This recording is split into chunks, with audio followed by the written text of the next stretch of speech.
The ports of Los Angeles and Long Beach may see an increase in cargo traffic as a result of the bridge collapse in Baltimore. The I-team has learned there are a few other East Coast ports capable of handling the cargo that traditionally arrives in Baltimore. Our investigative reporter Eric Leonard talked with a local expert who advises shipping companies.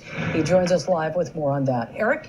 Hi, Colleen. Well, it might seem illogical that cargo headed for the east coast of the U.S. would ever divert to Southern California, as that would add thousands of expensive miles and many days to a ship's voyage.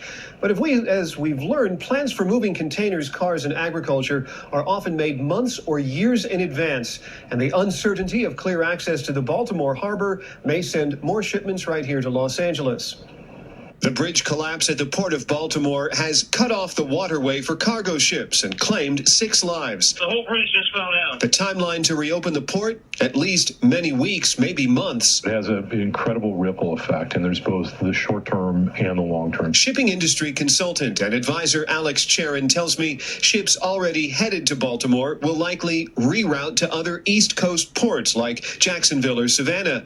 But he says not all harbors are created equal. Few others on the East Coast have deep channels that can accommodate the largest container ships, and not all have the same cargo handling capabilities. So Baltimore was known for automobile imports, right? They had the infrastructure that was very conducive to onloading, offloading cars, what they called ro-ro.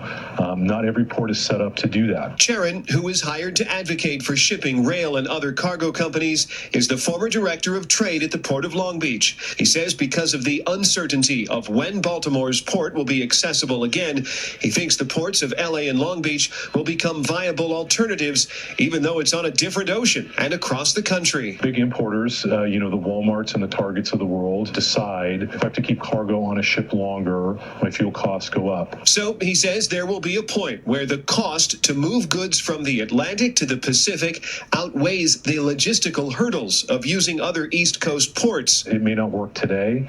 A year from now, depending on where fuel prices are, depending on where rail prices are, that math may make sense. These shippers are thinking long term, and what they really want is certainty. So they can't wait until the last minute, hoping that the Port of Baltimore reopens. They have to make decisions 6 months out on where that cargo is going to go. He says the cost of a longer ocean voyage and then longer rail and truck routes can be significant, but by the time the goods reach consumers, the increase is usually pennies.